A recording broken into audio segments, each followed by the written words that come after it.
Mukammal ona emasligimdan xafa emasman. Bolalarimni kayfiyati joyida. Ularga brend kiyim olib bera olmasam ham psixologiyasi buzilmadi. Ba'zan yelkamizga og'ir yuklarni olamiz. Uy yig'ishtirilmagan, oshxona betartib. Nima qilay? Men ham bir insonman. Oddiy inson. Kir yuvadigan, hovli supuradigan, ba'zan ertalab uxlab qoladigan oddiy inson. Men robot emasman. Charchaydigan, lekin yana harakatda davom etadigan oddiy insonman. Va bilasanmi, sen ham shunaqa. Bolalaring uchun eng yaxshi onasan. Ba'zan ishlarga ulgurmaysan, ovqating kech pishadi, xonang betartib, yuraging siqiladi, xomush bo'lasan. Lekin bilaman, sen har kuni qo'lingdan kelganini qilyapsan. Shuning o'zi yetarli. Sen yetarlicha yaxshi insonsan. Undan ortig'i kerak emas. Hech kim mukammal emas.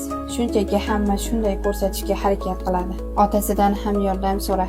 Hammasini o'zingga olishing shart emas. Charchadingmi? Dam ol.